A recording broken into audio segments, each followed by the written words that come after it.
Good evening and welcome to another episode of Que-stead-Que. What you gonna do? I don't know, but something's gonna grow.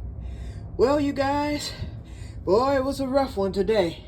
First of all, I went to the crappie lake and I'm mad because I wasted $6 on minnows and nothing, absolutely nothing was biting out there. And I was at Lake 16. I actually did a video, but I've since deleted it because nothing happened. So what was the sense in doing a video? Okay, so I deleted that. But anyway, I was at a lake called Lake 16, which is where I normally catch crappie in the springtime. I've never had luck catching them in the fall, but the bait man has said that they were biting there because people have been coming to get minnows to go there to get them. But he says that every year, and I've yet to catch one in the fall. So I'm through with Lake 16 for the year. So what I did was, after an hour of that nonsense, I was like, why did I leave fish to find fish? So I jumped in that car, I loaded up my stuff, jumped in that car, and zipped myself right back to my spot. Okay? The fish weren't biting there either because it was warm today. We hit 70. But what happened was they weren't biting, but just as the sun began to set, they started lighting up. Okay, so as you can see, I kept a few smaller ones today. Most of them are keepers though. But look at the monster right here. See him swimming? That thing, he hit, and I said, it's about to really get going. So I had 6 fish. I was like, shoot, 2 more of those monsters and I'm doing good. So what happened was, people were coming in with their boats, but I wasn't in their way and they weren't in my way. In fact, the boat traffic is good because when those boats come in, it makes the water wave. And so it makes the fish bite the big ones. So that's how I actually caught that big giant one, because a boat came in, and when those waves started just doing this, all of a sudden my bobber just sunk and it felt heavy, and I was like, oh, I thought I had a bass, but it was this monster here. I'm gonna pick him up. Hold on. Don't you fin me. I don't care if I do have on a glove. They're still alive because they were caught right before I left. It's only 7:55. I left at 7. But what cut the trip short? As you can see, I ended up with 6 fish. Wait, yep, 6 fish total instead of my 8. And I should have gotten my 8. Look at that big boy there. Hold on. Let me set the phone down because I want y'all to see just how big he is. I got to put him in my hand. Hold on, y'all. Okay. Uh-oh, let me wipe my fingers before I touch this phone. Look at that, y'all. That's how big. This is a Harrison Island size fish right here. This is a biggie. But anyway, what happened was, just as things got good, I just caught the monster. Happy about that. Then I caught that one.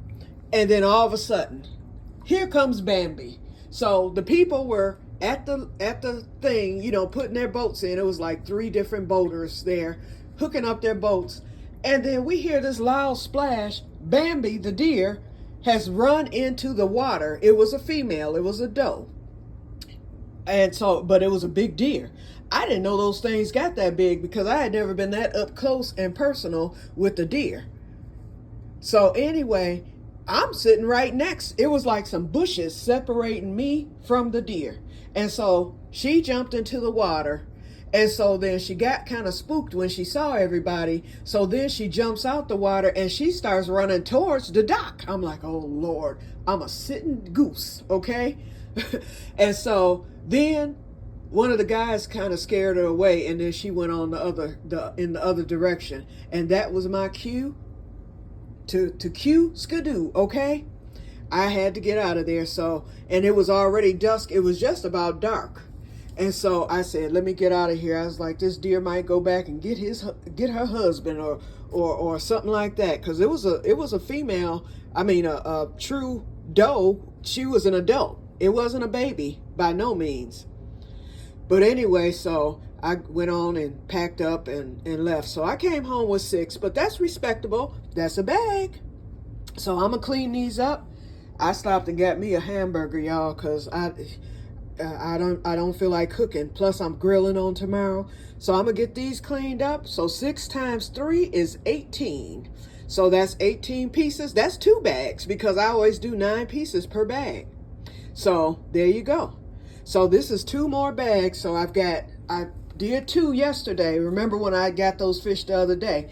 After I soaked them, I packed those up. I ate those 3 small ones, and then I packed up the rest, and I put 9 apiece, like I always do, in each bag. So I got 4 in the deep freezer. I've got 1 bag here in the little freezer, so that's 5. This will give me 8 bags. So I feel safe now, but I still got to do it. I'm gonna do my finale next week. I may or may not still go to the island. I don't know. And if I do, it's just for the enjoyment of it. But really, I can't see myself, using that much gas and driving that far, because that's an hour away. I mean, I love the ferry ride and I love the fight of the fish and everything. And the island is beautiful. I love going there. But I just can't see it at this particular time when they're biting right there, at 7 minutes from my house. So Monday is work day here. I'm gonna be getting the yard, doing some work back there. And then what else? Monday I'm gonna start my nope, I can't even start my closet because I filled up the trash gondola, and garbage isn't until Wednesday. So I gotta wait before I start, unloading more junk. But anyway, Tuesday and Wednesday. Well, Tuesday's supposed to be almost 80, which is unusual. So, but it's supposed to be cloudy. And so when it's cloudy like that and the sun's blocked, the fish will bite all day. So if it's cloudy like they say, I'm gonna go back Tuesday. I'm definitely going Wednesday. It's supposed to rain later in the day Wednesday, and the high is only supposed to be 66 because we have a cold front coming through. And so I will fish Wednesday if it doesn't rain, too early. So I'll go out there and get them, and then I'll probably be done because with 8 bags now, let's see. Yep, there's 4 in that freezer. This will make 6, and then actually it'll make 7. But I think I have enough. And then I always supplement. I usually get walleye. I don't catch them, but usually people at the docks and stuff will give them to me or whatever. But that didn't happen this year. So I'll supplement. I'll go to the fish market and buy a walleye, a couple of fillets. And then what I do is I chunk them up. I'll take that long fillet and cut it into like 5 or 6 pieces so I can get 12 pieces of walleye, and I just throw a piece in each bag, a piece or 2.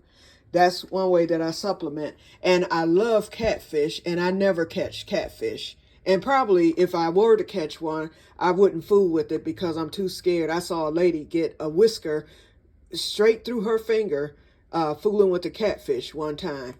JD and I and some of our friends, we were fishing, and this lady caught one, and that whisker, somehow or another, he flipped on her, and the whisker, I didn't know they were that strong. It went straight through her finger. She had to go to the hospital. Yep, right from the lake. So from that day on, I said, I'll never fool with the catfish. I've caught bullheads. I've never caught like a channel cat or a big cat. Those are usually in the big waters, although Dodge Park do have cats, but mostly bullheads. I've caught those, and I don't even fool with those. I usually cut the hook right off the line if I catch one, and it's rare that I do. So anyway, so I love catfish though, so I always get it from the fish market. So I'll be going, when I go to get my walleye, I'll go and get some catfish too. And I do the same thing with the fillets. I cut them, in half, and I chunk them up. So therefore, they'll go in with the bluegills, and that will be my winter stock.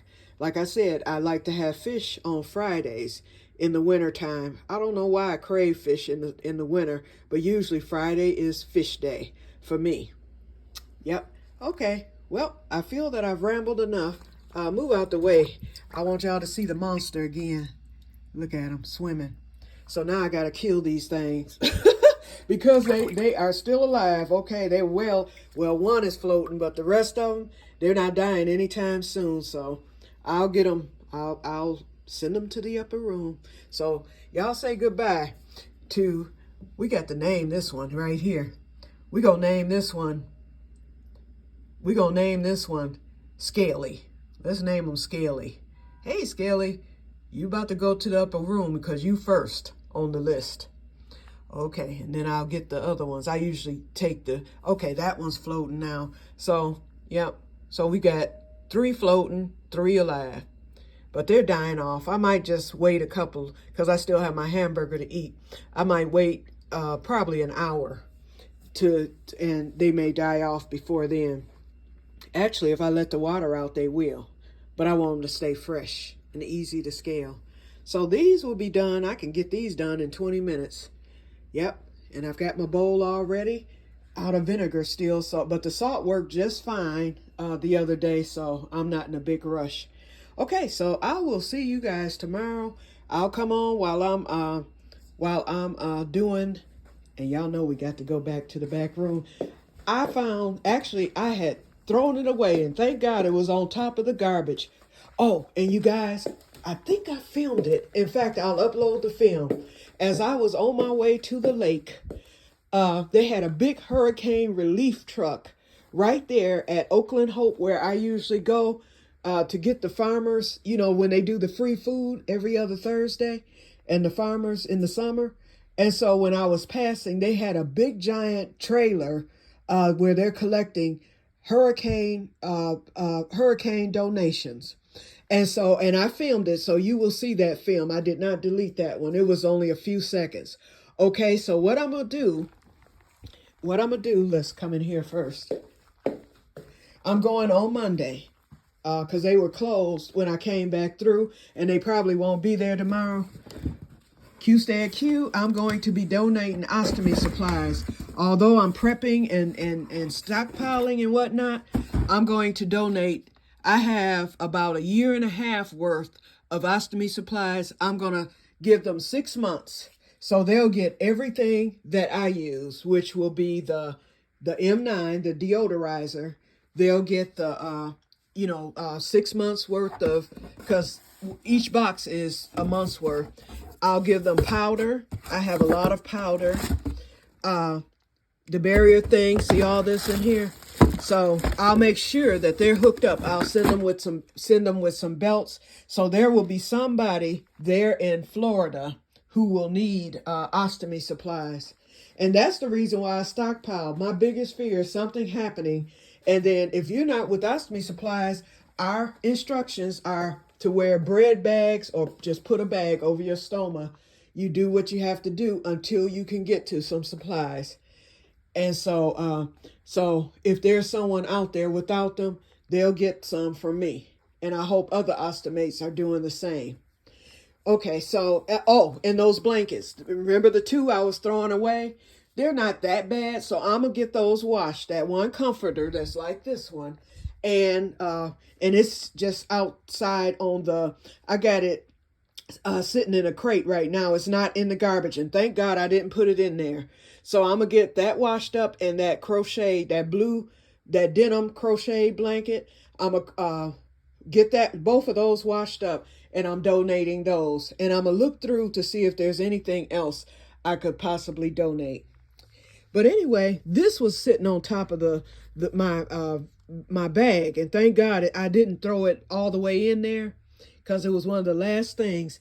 I'm like, I didn't think I needed this yarn. Then it dawned on me, it matches, because I was going to use that, and that doesn't really match, but this does. So I'm getting ready to make some new arm covers for this chair. So I'll be working on that tomorrow while I'm grilling, because I'll be sitting in here while I'm doing that. Okay, I've rambled enough now, so let me get off of here. I'm going to go in there and eat, and then let those fish die off or start dying off, and then I will talk to you guys tomorrow. Have a wonderful evening, and may God bless you all. And here's my roosters, y'all. I'm going to be getting those up tomorrow. Yep. And I think I'm going to pull that sign there down. Actually, it would be, well, no, I can't do it because of the clock. I don't know if both roosters will fit. I'm going to have to measure. because they may not fit on that wall. I might not be able to hang these roosters because the roosters have to be together and then the clock is in the middle or right at the bottom because it's an egg. And I don't know. Let's see, can't fit there. I could go up higher, but I'm scared if they ever fall, then, you know, my grandmother's glasses could get broken. I don't think I'm going to be able to hang them, y'all. Unless, here's our spot. But see, I'm scared of heights, although I do have I have a step ladder thing. Maybe I can get my nephew to come over. That would be the perfect spot right there. Right there. Okay, at least I have a spot where they can go. So it's not going to be a rush. So I'm going to have to put y'all back. I'm going to have to put y'all away, roosters. But y'all going to get hung up eventually. All right. So I will talk to you guys later. And may God bless you all. Have a wonderful evening. Bye-bye.